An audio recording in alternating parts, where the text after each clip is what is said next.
Salam damai dalam kasih Kristus. Selamat pagi teman-teman. Kita akan segera mulai kebaktian hari ini. Walaupun kita tidak berkumpul di satu tempat seperti kebaktian biasanya, kita boleh yakin dan percaya asalkan hati kita sungguh-sungguh untuk beribadah kepada Tuhan, maka Tuhan hadir di hati kita masing-masing. Mari kita ambil saat teduh sejenak sebelum memulai ibadah kita.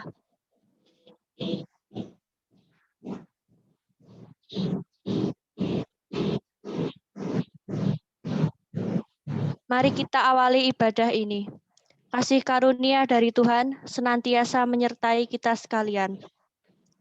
Untuk mengawali ibadah kita, saya minta dengan kasih Kristus, Tia untuk berdoa pembukaan.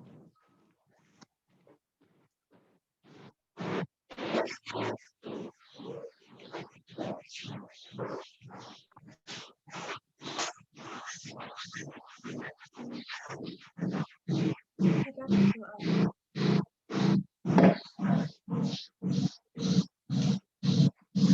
Ya Tuhan, sebentar lagi kami akan memulai ibadah pada pagi hari ini. Berkati ibadah kami dari awal, pertengahan, hingga akhir. Semoga dari ibadah ini kita bisa lebih mengenal firman Tuhan lebih dalam lagi. Amin.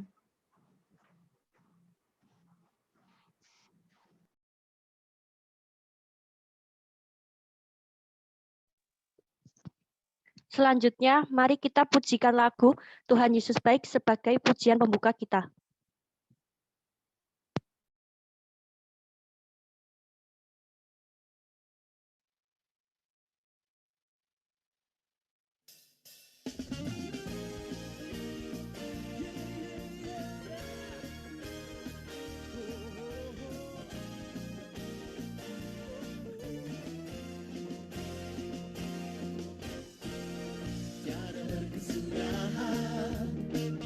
Kasih setiamu Tuhan, selalu baru rahmat-Mu bagiku.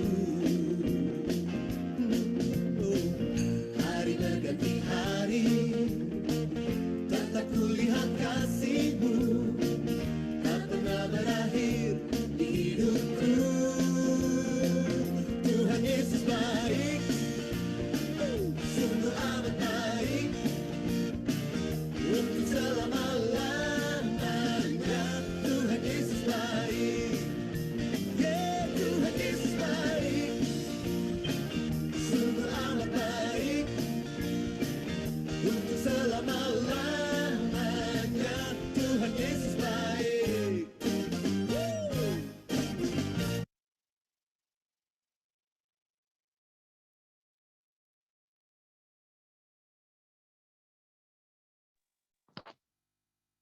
Di dalam kondisi pandemi seperti ini, kita tetap harus beriman bahwa Tuhan tetap senantiasa beserta kita.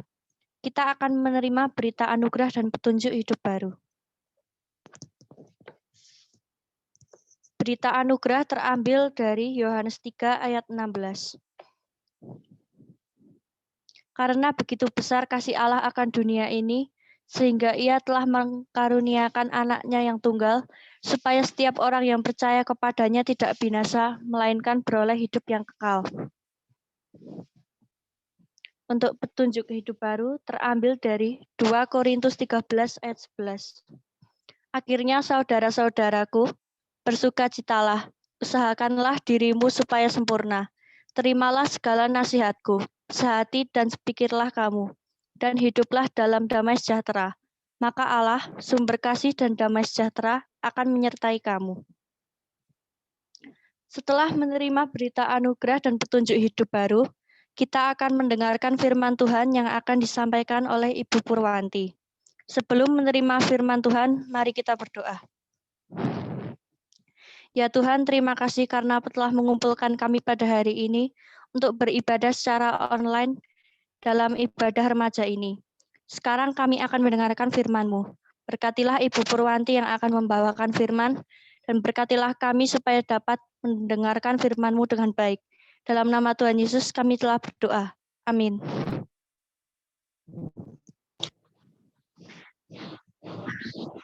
Selamat pagi, salam sejahtera untuk kita semua. Salam. Pagi hari ini, sebentar. Pagi hari ini kita akan bersama-sama membaca dan merenungkan firman Tuhan.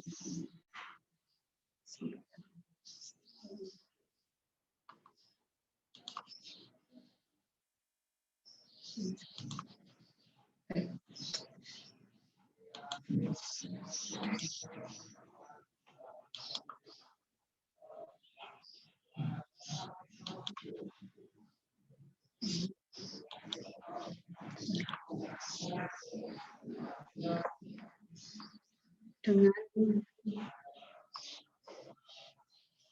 tema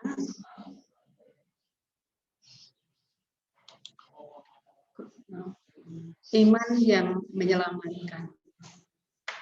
Bahan materi kita terambil dari kitab Markus 5 ayat 21 sampai 43. Namun sebelum kita membaca firman Tuhan, bisa dilihat tayangannya ya. Perhatikan tayangan berikut ini. Media sosial memberitakan euforia masyarakat India yang menjadi penyebab dari penularan COVID-19. Ini di Sungai Gangga, saya ambil dari YouTube kemarin.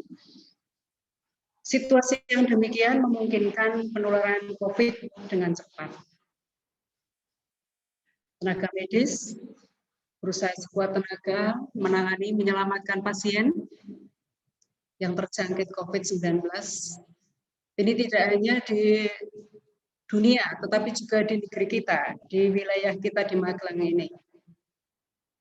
Kita lihat salah satu bukti ganasnya virus COVID-19 yang mematikan, banyak mayat jenazah yang tidak dapat dikremasi, ini di India sana, yang disebabkan oleh jumlah korban yang terus meningkat. Jadi saya ambil dari tayangan sudah agak lama, tetapi ini mendasari pola pandang kita, pola pikir kita tentang situasi yang sangat gawat ini. Kemudian rumah sakit yang menjadi rujukan pasien COVID sangat penuh pasien. Sampai para petugas juga kewalahan, bahkan mereka banyak juga yang menjadi korban.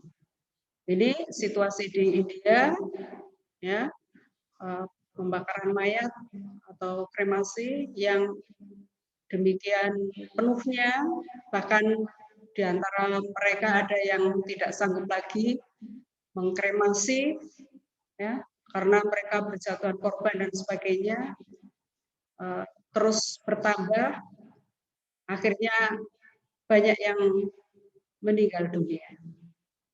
Ini situasi yang kita tahu beberapa hari yang lampau, saya ambil ini, ada sekian banyak korban terkonfirmasi, ada kasus yang aktif, yang sembuh, lalu yang meninggal dunia.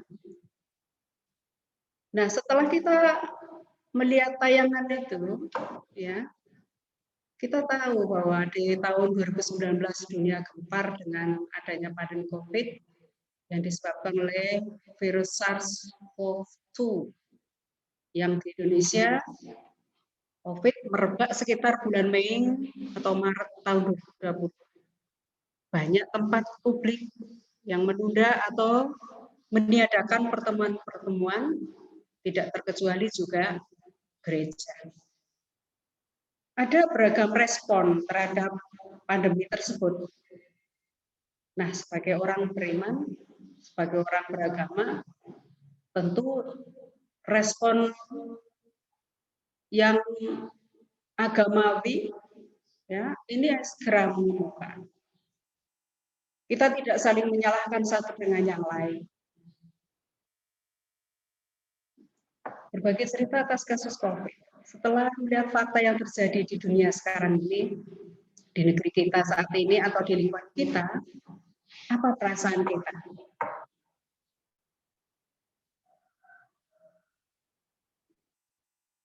Apa perasaan yang muncul dalam diri kita dengan situasi ini?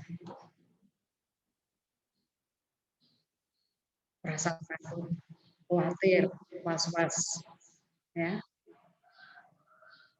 Tindakan apa yang akan kalian lakukan dalam situasi pandemi ini?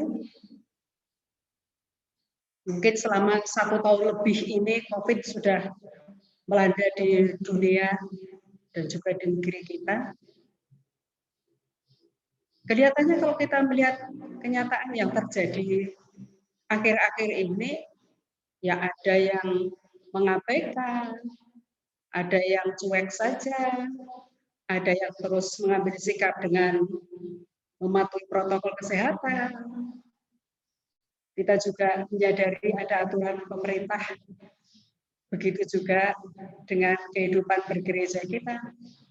Yang kita lakukan, mari kita melihat ke dalam diri kita masing-masing. Lalu sikap iman yang seperti apa yang bertanggung jawab dalam situasi tersebut? Situasi iman seperti apa? Nah, ada banyak respon sikap iman terhadap situasi ini. Tetapi hanya ada 2 yang kita munculkan pada saat ini, sikap yang ekstrim, yaitu sikap menyangkal dan sikap takut yang berlebihan. Sikap menyangkal, bahkan ada orang yang tidak percaya sampai hari ini. Maaf, tetangga saya, seorang RW, itu tidak percaya kalau COVID itu ada. Ya, tetangga saya ngomong, wah kurang percaya kalau COVID itu ada. Juga di kalangan gereja, di kalangan pelajar, di kalangan masyarakat. Lalu karena mereka menyangkal, menganggap ini tidak ada, ya lalu mereka menganggap remeh, mengabaikan. Di lingkungan gereja banyak memiliki sikap, ada yang karena ini menganggap tidak ada COVID, ada yang nekat dan akhirnya bahkan menjadi klaster dari penyebaran COVID-19. Contohnya, kemarin saya membaca dari YouTube, gereja di Pangkalan menjadi klaster penyebaran COVID-19 karena mereka menekat mengadakan ibadah di situasi yang tidak aman. Ya. Pemerintah sudah menganjurkan seperti ini, harus menahan diri dulu, tetapi ada pihak-pihak tertentu yang menganggap tidak apa-apa. Ternyata itu menjadi klaster penyebaran COVID kepada keluarga, kepada tetangga, kepada teman kerja, teman sekolah, masyarakat, dan sebagainya. Terus kemudian contoh lain adalah bahwa banyak pendeta atau hamba Tuhan yang kemudian gugur karena COVID. Bukan karena pendeta itu menyangkal adanya COVID, tidak. Tentu menyadari sebagai hamba Tuhan. Lalu sikap yang kedua, sikap iman yang berikutnya adalah sikap yang takut secara berlebihan. Orang yang terlalu takut atau panik, mereka tidak berbuat apa-apa. Ya, kekhawatiran yang dirasakan itu biasanya kemudian menimbulkan imunitas seseorang itu menjadi lemah sehingga rentan terserang penyakit COVID ini tadi. Contohnya seperti ini loh, saking takut berlebihan, mendengarkan suara sirine mobil ambulans saja ketakutan. Kemudian melihat orang memakai APD, takut. Mendengar orang tetangganya meninggal atau orang lain terserang penyakit, itu sudah ketakutan. Bahkan dari situasi seperti ini, ya kalau kita hanya tidak berbuat apa-apa, pasrah, takut, panik hanya begitu saja, tidak ada dampak yang dapat kita ambil positifnya. Justru hal-hal yang negatif yang kita rasakan. Baik, pagi hari ini kita akan bersama-sama belajar bagaimana sikap Kristiani dalam menghadapi situasi yang sangat penting berkaitan dengan hal-hal yang dialami dalam kehidupan. Kita akan membaca dari kitab Markus 5 ayat 21 sampai 43. Kita akan baca secara litani, ayat yang ganjil saya bacakan, ayat yang genap dibacakan oleh kalian semua. Saya bacakan judul perikopnya. Yesus membangkitkan anak Yairus dan menyembuhkan seorang perempuan yang sakit pendarahan. Sesudah Yesus menyeberang lagi dengan perahu, orang banyak berbondong-bondong datang lalu mengerumuni dia, sedang ia berada di tepi danau. Ayat 22. Tidak ada suaranya.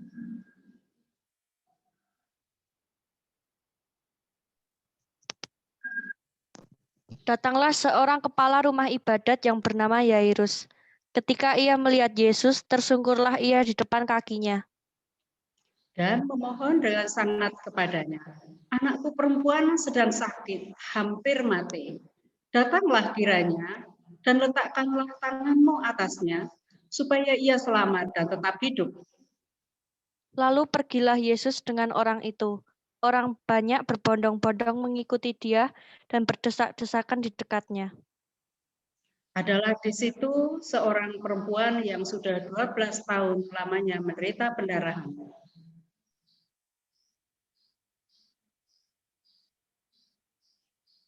Ia telah berulang-ulang diobati oleh berbagai tabib, sehingga telah dihabiskan semua yang ada padanya. Namun sama sekali tidak ada faedahnya, malah sebaliknya keadaannya semakin memburuk. Dia sudah mendengar berita-berita tentang Yesus, maka di tengah-tengah orang banyak itu, dia mendekati Yesus dari belakang dan menjamah jubahnya. Sebab katanya, asalku jamah saja jubahnya, aku akan sembuh. Seketika itu juga berhentilah pendarahannya dan ia merasa bahwa badannya sudah sembuh dari penyakitnya. Pada ketika itu juga Yesus mengetahui bahwa ada tenaga yang keluar dari dirinya. Lalu ia berpaling di tengah orang banyak dan bertanya, siapa yang menjamah jubahku? Murid-muridnya menjawab, engkau melihat bagaimana orang-orang ini berdesak-desakan dekatmu, dan engkau bertanya siapa yang menjamah aku? Lalu ia memandang sekelilingnya untuk melihat siapa yang telah melakukan hal itu. Perempuan itu yang menjadi takut dan gemetar ketika mengetahui apa yang telah terjadi atas dirinya. Tampil dan tersungkur di depan Yesus dan dengan tulus memberitakan segala sesuatu kepadanya. Maka katanya kepada perempuan itu, hai anakku, imanmu telah menyelamatkan engkau. Pergilah dengan selamat dan sembuhlah dari penyakitmu. Ketika Yesus masih berbicara, datanglah orang dari keluarga kepala rumah ibadat itu dan berkata, anakmu sudah mati. Apa perlunya lagi engkau menyusahkan guru? Tetapi Yesus tidak menghiraukan perkataan mereka dan berkata kepada kepala rumah ibadat, jangan takut, percaya saja. Lalu Yesus tidak memperbolehkan seorang pun ikut serta kecuali Petrus, Yakobus, dan Yohanes, saudara Yakobus. Mereka tiba di rumah kepala rumah ibadat, dan di sana dilihatnya orang-orang ribut, menangis, dan meratap dengan suara nyaring. Sesudah ia masuk, ia berkata kepada orang-orang itu, mengapa kamu ribut dan menangis? Anak ini tidak mati, tetapi tidur. Tetapi mereka menertawakan dia. Maka diusirnya semua orang itu. Lalu dibawanya ayah dan ibu anak itu, dan mereka yang bersama-sama dengan dia masuk ke kamar anak itu. Lalu dipegangnya tangan anak itu, katanya, Talita kum, yang berarti, hai anak, aku berkata kepadamu, bangunlah. Seketika itu juga anak itu bangkit dan berdiri dan berjalan, sebab umurnya sudah 12 tahun. Semua orang yang hadir sangat takjub. dengan sangat ia berpesan kepada mereka supaya jangan seorang pun mengetahui hal ini. Lalu ia menyuruh mereka memberi anak itu makan. Yang berbahagia adalah semua orang yang mendengarkan firman Tuhan dan melakukan dalam hidupnya. Dari bacaan kita mengisahkan dua adegan penyembuhan yang dramatis. Pertama, anak perempuan Yairus. Yairus adalah seorang kepala rumah ibadah. Anak itu sakit, bahkan kemudian meninggal. Namun Tuhan Yesus menyembuhkan dan membangkitkan anak itu. Yang kedua, perempuan yang sakit pendarahan. Perempuan itu menjamah jubah Yesus, lalu menjadi sembuh.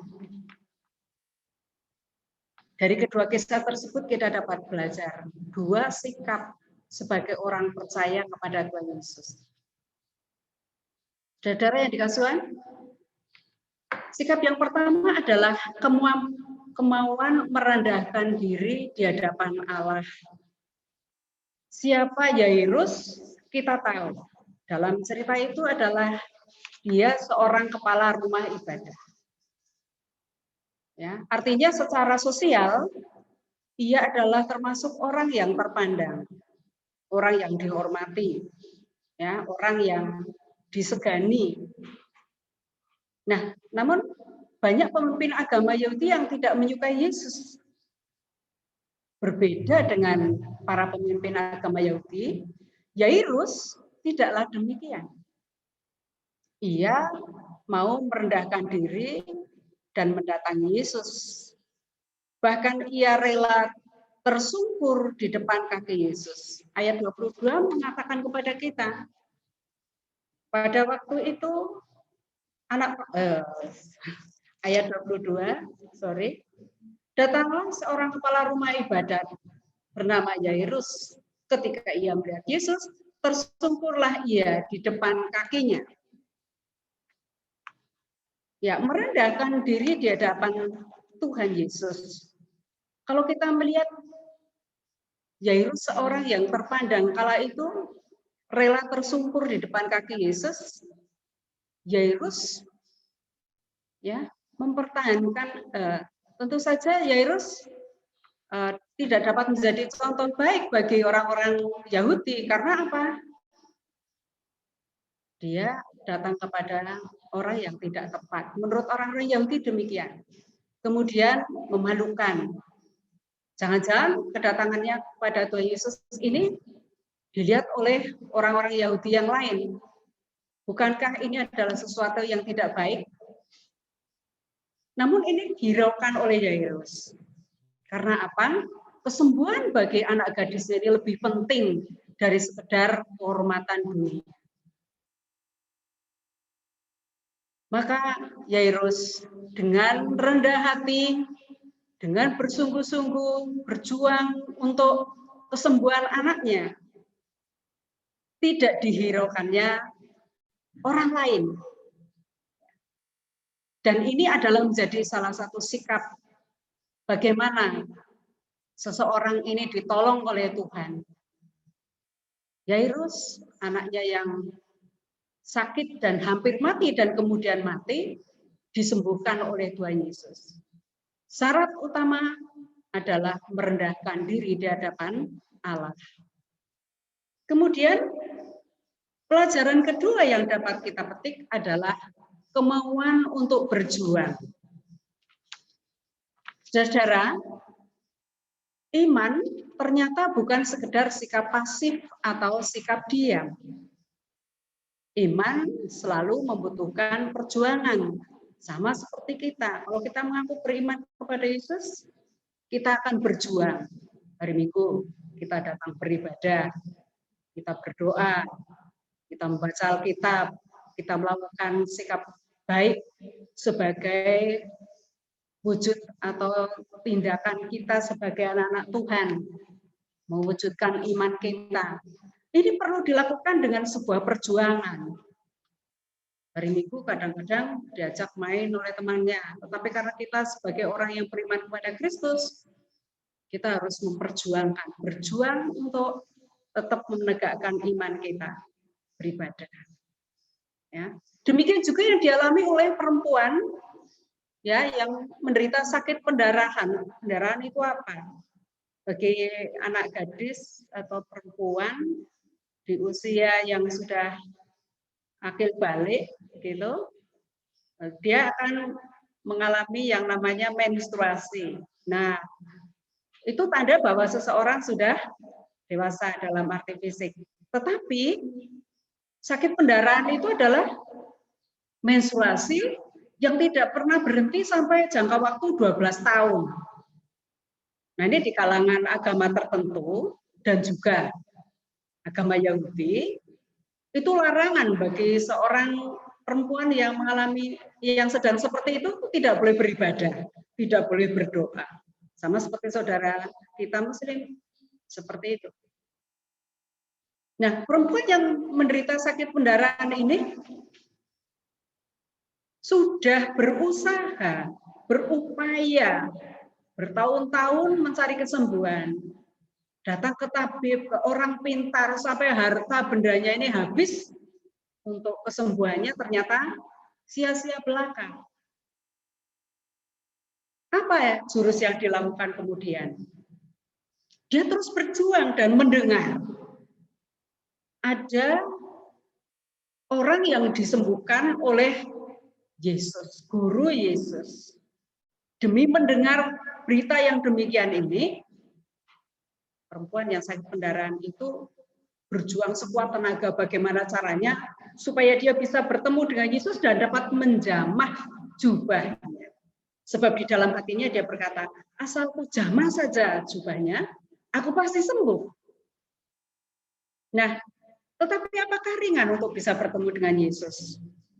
Banyak orang berbondong-bondong mencari pengajaran kepada Tuhan Yesus. Dan rupanya perempuan ini tidak menyia-nyiakan kesempatan, dia terus berusaha sekuat tenaga, ya dengan tekadnya itu dia mau berhimpit-himpitan, barangkali dia terinjak, barangkali dia kepanasan karena begitu banyak orang yang berbondong-bondong mengikut Yesus. Rasa sakit dia alami, dia tepis jauh-jauh demi untuk kesembuhan. Dan penyakit pendarahan saat itu dianggap sebagai penyakit yang berbau kenajisan. Ada orang-orang juga yang melarang perempuan ini, sudah jangan ikut berdesak-desakan. Nah, saya membayangkan dalam kehidupan saya, kalau saya menstruasi, zaman saya masih menstruasi itu, ya lemes, ya pusing, sakit kepala, ya kadang-kadang disertai dengan sakit-sakit yang lain. Ini sudah 12 tahun mengalami seperti itu. Jadi ketika dia berjuang untuk bisa bertemu Yesus, mempertaruhkan hidupnya untuk bertemu dengan Yesus, dengan bersusah payah, saya yakin dia kondisi fisiknya tidak fit, tidak sehat, ya, lemas, barangkali mungkin juga pusing dan sebagainya. Tetapi ini dikesampingkan demi dia bisa menjamah jubah Tuhan Yesus untuk bisa memperoleh kesembuhan. Dan apa yang terjadi kemudian dalam bacaan kita, kitab suci, perempuan itu dapat menjamah jubah Yesus dari belakang. Yang sangat mengagetkan adalah Yesus merasa bahwa ada kuasa yang keluar dari tubuhnya. Maka dia bertanya, siapa yang telah menjamah aku? Ada kuasa yang keluar dari tubuh. Walaupun para murid mengatakan, ini kan karena berdesak-desakan, guru. Jadi bukan karena ada orang yang menjamah. Tetapi Yesus meyakinkan bahwa ada kuasa yang keluar. Yesus melihat ke sekelilingnya, dan seorang perempuan yang sakit pendarahan itu dengan sangat takut dan gemetar mengaku di hadapan Yesus. Dan dengan tulus dia terukur di depan kaki Yesus, memohon kesembuhannya, memohon diampuni dosanya, supaya memperoleh kesembuhan. Apa yang dikira oleh anak perempuan pendarahan ini bahwa Yesus akan marah, Yesus akan menghukum, ternyata tidak demikian. Bahkan orang banyak yang menyaksikan melihat begitu kasihnya Tuhan Yesus kepada perempuan ini. Sebab di ayat selanjutnya dikatakan, imanmu telah menyelamatkan. Pulanglah, ya, dan sakit penyakitmu sembuh. Kemauan merendahkan diri di hadapan Allah dan kemauan berjuang adalah sikap iman yang positif, bukan setengah-setengah, bukan katanya. Tetapi dua tokoh ini, ya, Yairus dan perempuan yang sakit pendarahan ini telah membuktikan di saat yang genting anak Yairus yang dikatakan sudah mati dihidupkan kembali oleh Tuhan Yesus. Karena iman Yairus, ia mau datang kepada Yesus, merendahkan diri di hadapan Allah, tidak takut, tidak gentar, tidak malu, datang kepada Tuhan Yesus. Perempuan pendarahan juga demikian, berjuang, merendahkan diri di hadapan Tuhan Yesus, dan disembuhkan. Saudara-saudara yang dikasih oleh Tuhan, apa aplikasi yang dapat kita peroleh? Belajar dari Yairus, kepala rumah ibadat, iman diperlukan sikap kerendahan hati. Seperti Yairus, dengan rendah hati, menaruh jabatannya sebagai kepala rumah ibadah, datang kepada Yesus, tersungkur di depan kakinya, percaya anaknya disembuhkan, anaknya dihidupkan. Yang kedua, belajar dari perempuan yang sakit pendarahan. Dalam iman dibutuhkan sebuah perjuangan. Kita yakin bahwa Allah menyelamatkan dan membebaskan kita dari berbagai persoalan hidup. Keyakinan iman itu tidak lantas berarti bahwa kita cukup diam dan pasif. Mempersilahkan Allah untuk turut serta dalam segala semuanya. Untuk terlibat dalam semuanya.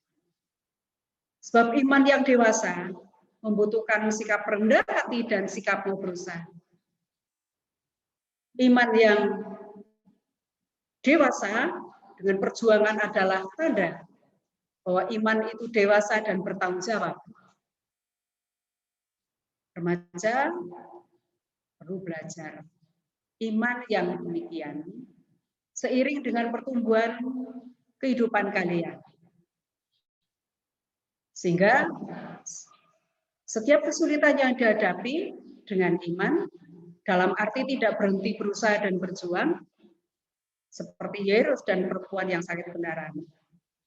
Iman perlu disertai dengan upaya-upaya rasional, bukan upaya-upaya yang tidak rasional, seperti misalnya datang kepada dukun, datang kepada orang pintar, meminta pertolongan kepada hal-hal yang di luar iman kita. Iman selalu harus diupayakan dengan hal-hal yang nalar dan bertanggung jawab, dipertanggungjawabkan. Kedua tokoh di atas sudah benar melakukan hal itu. Lalu bagaimana dengan kita? Sebagai orang yang percaya kepada Tuhan Yesus, apakah kita sudah rendah hati dan terus berjuang di dalam menghadapi situasi yang sekarang ini masih terus dirasakan oleh semua orang? Iman kepada Kristuslah yang membawa keselamatan dan pembebasan. Marilah dalam situasi yang masih pandemi, yang entah sampai kapan akan berakhir, kita jangan sampai lengah dan abai. Datanglah kepada Yesus dengan kerendahan hati dan dengan perjuangan yang gigih, karena Ia sanggup memberi keselamatan kepada kita. Menolong kita dialami oleh dan perempuan yang sakit pendarahan. Dengan tetap rendah hati, terus berjuang disertai dengan doa. beribadah, membaca Alkitab disertai dengan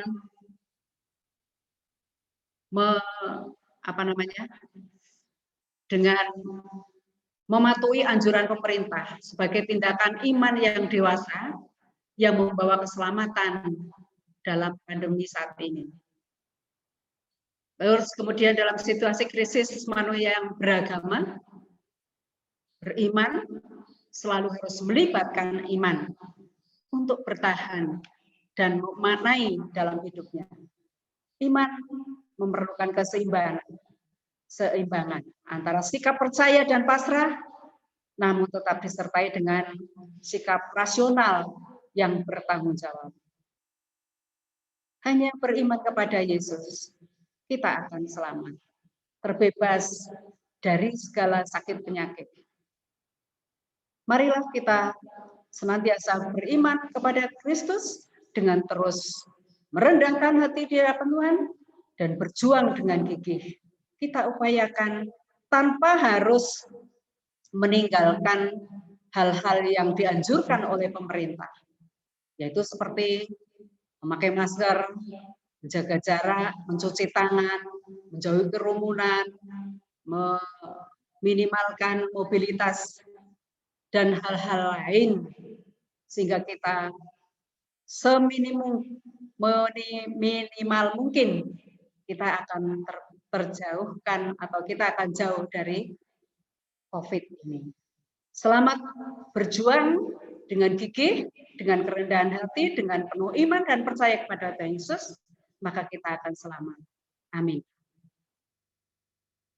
Demikian firman Tuhan pada pagi hari ini. Mari kita sama-sama berdoa. Tuhan Allah Bapa kami di dalam sorga, kami bersyukur pagi hari ini kami boleh mendengarkan firman-Mu, boleh meneladan, boleh mencontoh dalam situasi yang pelik seperti sekarang ini. Pandemi COVID masih terus berlangsung.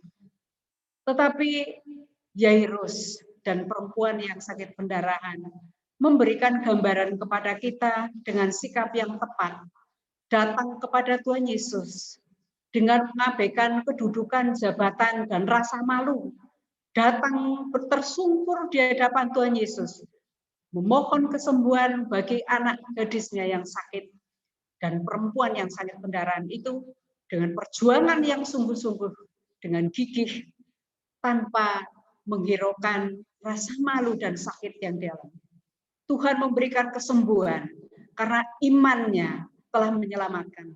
Kiranya Tuhan juga memberikan hikmat bagi kami agar kami dapat belajar dari pelajaran iman pada saat ini, agar iman kami boleh terus bertumbuh, tetap kuat di dalam Tuhan, dalam menjalani kehidupan kami. Kami selaku anak-anak remaja saat ini masih menjalani kehidupan dengan belajar di rumah sebagai seorang pelajar.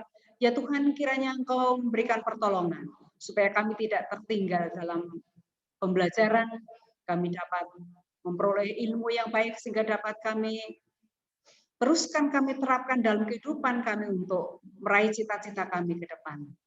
Kami bersyukur dan berterima kasih Tuhan memberikan kepada anak-anak kami, para remaja kami, lulus dalam ujian, naik ke kelas yang lebih tinggi, dengan prestasi yang baik. Kami bersyukur untuk semuanya itu. Ya Tuhan, kiranya Tuhan meteraikan rasa bahagia, sukacita kami. Sehingga kami akan terus mengingat kebaikan Tuhan yang terus diberikan kepada anak-anak kami. Ajar ya Tuhan agar anak-anak kami juga menghormati orang tua mereka. Karena dengan orang tua mereka, anak-anak kami dapat melihat Tuhan ada dalam keluarga mereka. Bapa di dalam surga, jikalau dalam pertemuan pada pagi hari ini ada terselip dosa di dalamnya, kiranya Engkau mengampuni kami. Doa yang jauh dari sempurna ini Tuhan, kami mohon di dalam nama Tuhan Yesus Kristus, Juru Selamat kami yang hidup. Amin. Waktu saya kembalikan.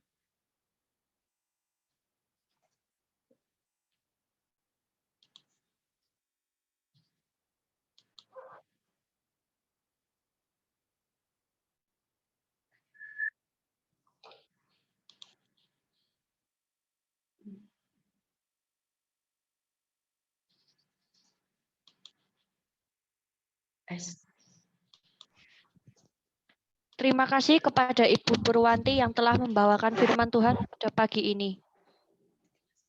Selanjutnya kita akan menaikkan doa syafaat kita. Mari kita berdoa. Ya Tuhan, terima kasih karena telah membimbing kami dalam ibadah hari ini. Sekarang kami akan berdoa untuk bangsa dan negara kami.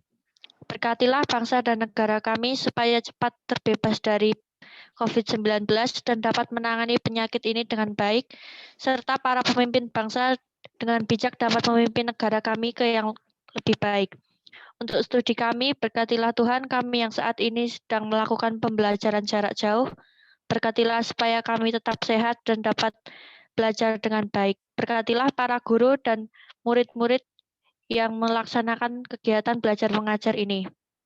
Untuk gereja kami, berkatilah kegiatan gereja yang dilakukan oleh gereja kami. Berkatilah para pemimpin di gereja kami dan para jemaat supaya diberikan kesehatan. Untuk keluarga kami, berkatilah supaya keluarga kami tetap sehat dan menjadi berkat bagi orang sekitar. Dalam nama Tuhan Yesus kami telah berdoa. Amin. Dengan senantiasa mengingat pada baptisan kita, mari kita mengucapkan pengakuan iman rasuli. Teman-teman, saya minta bangkit berdiri di tempat masing-masing dengan meletakkan tangan kanan di dada kiri, bersama-sama kita ucapkan. Aku percaya kepada Allah Bapa yang Maha Kuasa, Khalik langit dan bumi, dan kepada Yesus Kristus, Anak-Nya yang tunggal Tuhan kita, yang dikandung daripada Roh Kudus, lahir dari anak darah Maria, yang menderita di bawah pemerintahan Pontius Pilatus, disalibkan, mati dan dikuburkan, turun ke dalam kerajaan maut. Pada hari yang ketiga bangkit daripada orang mati, naik ke surga, duduk sebelah kanan Allah Bapa yang Maha Kuasa, dan akan datang dari sana untuk menghakimi orang yang hidup dan yang mati. Aku percaya kepada Roh Kudus, gereja yang kudus dan persekutuan orang kudus, pengampunan dosa, kebangkitan daging, dan hidup yang kekal.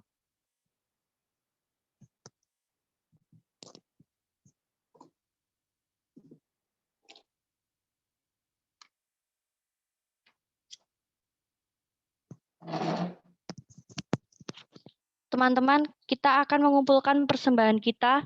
Untuk sementara ini, persembahan dipersilakan dimasukkan ke dalam amplop dan dituliskan persembahan ibadah remaja tanggal 27 Juni.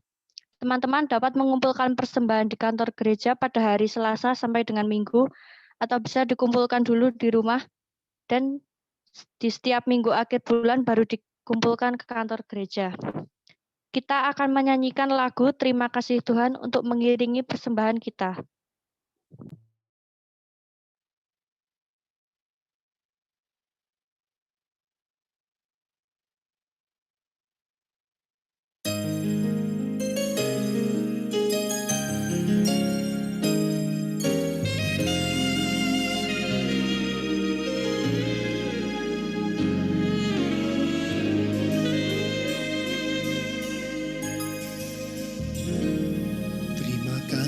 Tuhan, untuk kasih setiamu yang ku alami dalam hidupku. Terima kasih Yesus untuk kebaikanmu sepanjang hidupku.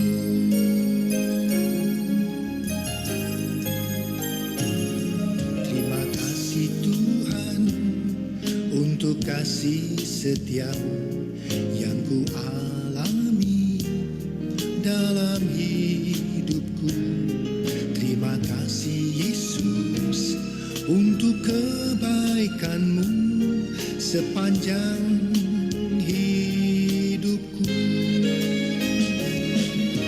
Terima kasih Yesusku buat anugerah yang Kau beri. Sebab hari ini Tuhan adakan syukur bagimu.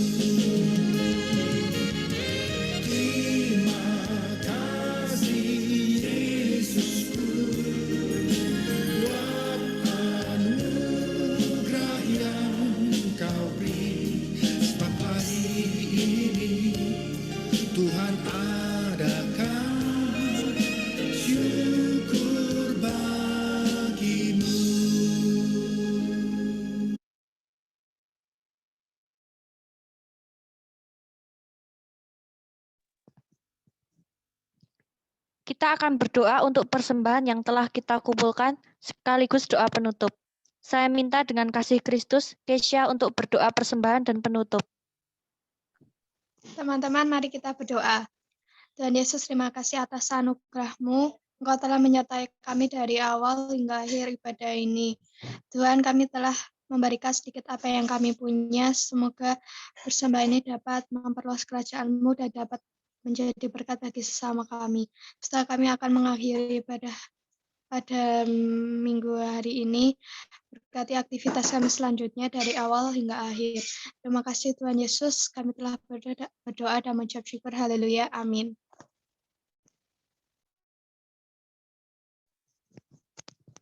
Syukur kepada Allah yang masih memberikan kesempatan kepada kita untuk tetap beribadah kepadanya di dalam masa pandemi ini.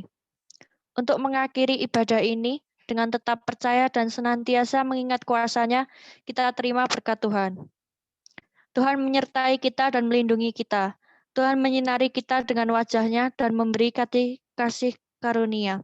Tuhan menghadapkan wajah-Nya kepada kita dan memberi kita damai sejahtera. Amin.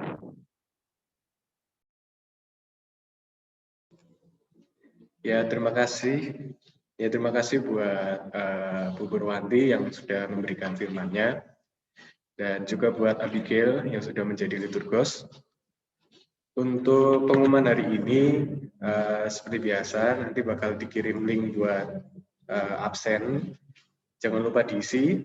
Dan juga buat minggu depan bakal dikasih jadwal petugas. Ya, jadwal petugas. Itu mohon dicermati ya. Itu. Terus ini aku minta semuanya buat nyalain kamera.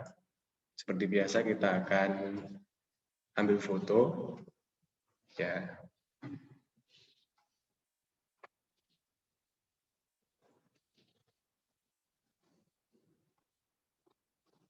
Ya. Oke. Udah semua?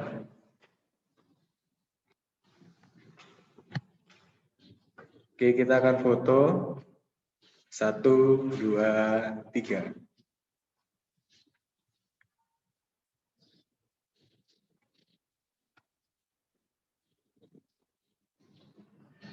Ya, terima kasih buat semuanya yang udah ikut Zoom, ikut ibadah hari ini. Ini aku minta lagi buat semuanya unmute buat mengucapkan selamat hari Minggu, Tuhan Yesus memberkati. Selamat hari Minggu, Tuhan Yesus memberkati. Hari Minggu, Tuhan Yesus memberkati. Selamat hari Minggu.